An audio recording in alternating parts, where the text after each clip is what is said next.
We have made it to Barcelona. It is the last port on our Windstar Winter Mediterranean cruise. Haven't quite got off yet. The boat just ported. It's a little bit later than some of the other ports where we were able to get off at 8. This one gets off at 10 a.m., but we are overnight here. So just kind of waiting for Jess and Nate to get ready. And then we're going to be getting off the boat around 10:30, so in about 15 minutes. And then we're going to be off exploring a full day of Barcelona. So many things we're going to be doing, so I'm really excited about Barcelona. I took a few years in Spanish, so I'm going to see how well I do with my Spanish speaking while in Barcelona, because I will even say that my Spanish teacher wasn't you know, she didn't just learn Spanish somewhere. She actually was natively from Spain, so I have a lot of the terms, colloquial language, pronunciations around, you know, Spain, but we're going to see how it works. Sometimes it just comes back to you when you're in it. Sometimes you just blank out, but I'm really, really excited to see how it goes with me. I've gone on trips to Mexico and other Spanish-speaking countries where I was able to communicate and have those conversations, but I feel like every time is different, so we're going to see. So I'm getting off the boat soon. We're going to go explore. Not sure where the morning's taking us just yet, but it's a full day here. Right off the boat from the port, there are a variety of different Barcelona city tour buses that you can do the hop on, hop off tour experience that is for some people and not for others. Traveling with my friend Jess, she wasn't quite for it, but this was more my speed because it takes you around to see things that you may have not seen otherwise. You get views of different places and you can kind of get on and get off throughout the day as you wish. But do know this doesn't go quite as fast and quickly into certain areas. So if you are on a time crunch, it's not for you.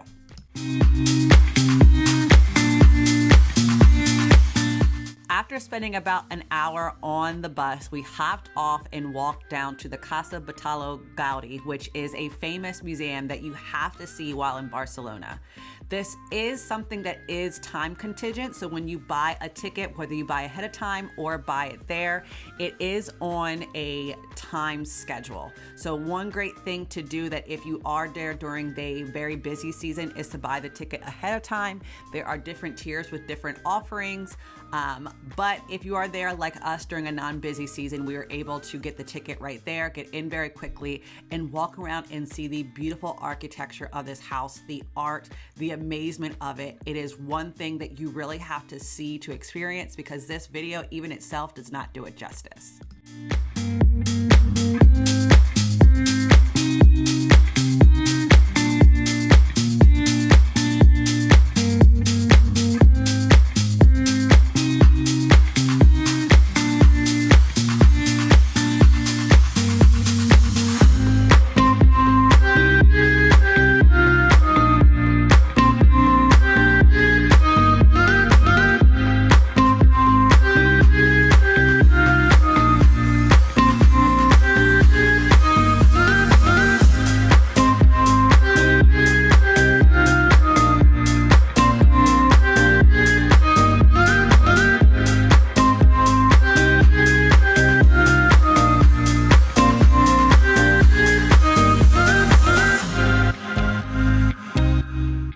So we started off the morning, got off the boat, and right off the port there is actually these hop on, hop off buses. I've done quite a few back in the States. I typically find them to be convenient. The one here was 33 euros, and there are 2 lines, so it takes you around the newer area of Barcelona and then the more historic area, and they do converge. The one from the port, if you take it right away, it does take you all around the new area first, which depending on how long they stop, sometimes there were like the bus driver got up and went and got some coffee, people on and off. It could take you about an hour and a half to 2 hours to get to the place where it crosses over, but there are some things to see. You can do a lot of sightseeing, just see some of the museums that are on that side if you want to get off. And there is a good view right from the start, and then you can kind of cross over, which we did. And now we are exploring the older district. We're about to head over to the Gothic Quarter, but first we are on the rooftop and we are enjoying some wine, some sangria. So it's about midday. We've got a longer day to go, so it's kind of, I'm glad we started off a little slower, but that's also just me. Kind of depends what you're doing, but we're planning on being out really late in Barcelona. So Like I said, it's a good start to the day. Got off around 10:30 from the boat. Have been kind of on the bus and wondering ever since.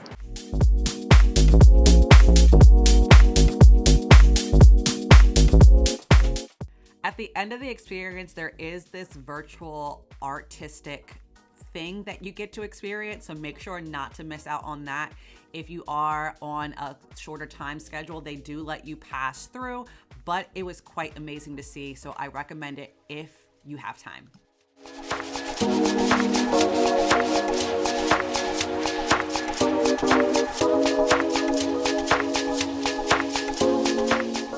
After leaving the Gaudi house, we hopped on the local transit by getting a quick ticket and getting on the train, which took us right to the location that we wanted to be in, and it was right next to the most monumental place in Barcelona. La Sagrada Familia is one place that you have to see in Barcelona if you don't see anything else. It does get quite busy there no matter the season. You don't necessarily have to go in, but make sure you at least stop by to see. For the latter half of our day, we wanted to head into the Gothic Quarter to experience culture, food, and to find some unique finds. The first place we went to was to get tapas at Bastaix. It's Bastaix, which you do have to visit if you're in the area. Their tapas are remarkable. We ended up there twice for lunch and dinner because the food was so good. And even as someone who doesn't like sardines, you have to try the sardines while you're there. All the tapas are worth tasting. We had probably one of everything. So if you don't do anything else in the Gothic Quarter, make sure you at least head to this restaurant because you will not regret it.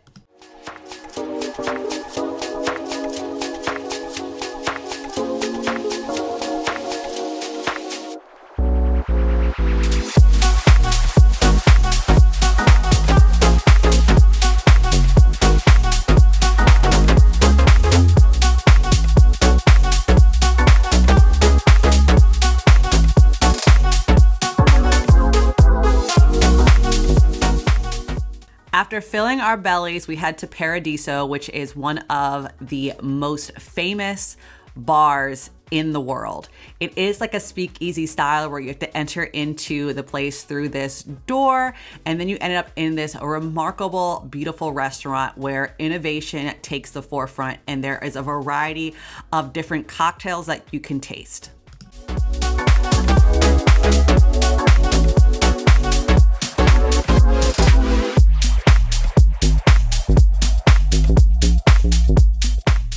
Paradiso is a beautiful bar, and do note that it has limited space. During the busy season, it's been heard that the lines can get very long where you could be waiting for hours. Because we are there during a non-busy season, we made it only about 20 minutes. But again, if you're there during the more busy season, it can get long, so I advise getting to the line probably earlier than opening so that you can be one of the first ones in. On the menu, you'll find a variety of different innovative cocktails presented extremely different and also tasting very different. We decided to try a variety of different ones for each of us, and I will not sit there and say I enjoyed every one, but it was quite an experience. Not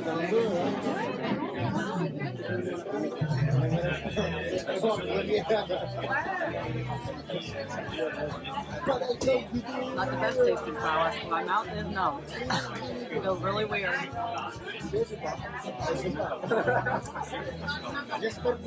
does make it taste like there's electricity in your mouth. It's really weird.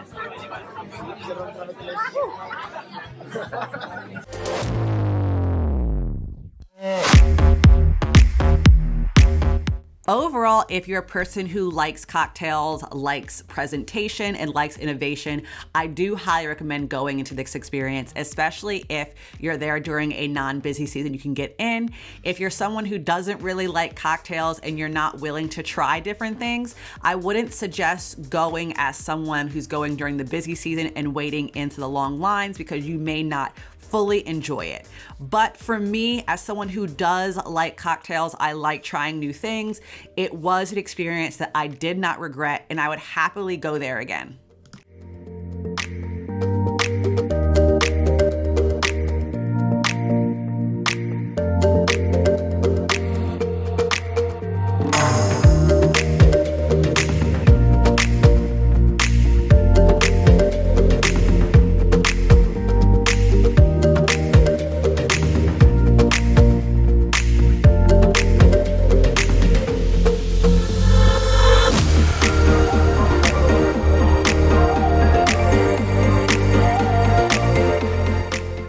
one last thing on our list for visiting Barcelona was to head into a flamenco show.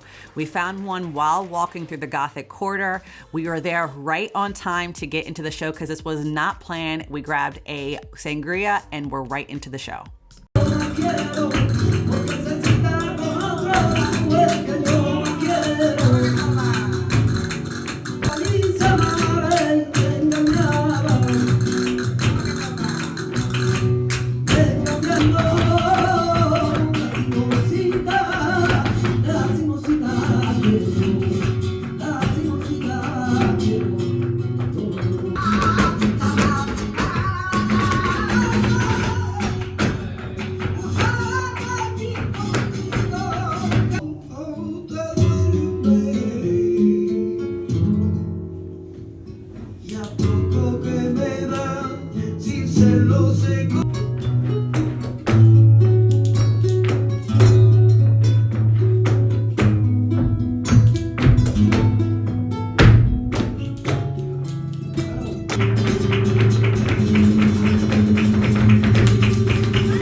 Right after the show, we wandered around some more, went into some local shops, and just found out more about the culture and what was going on in the Gothic Quarter before heading back for the night.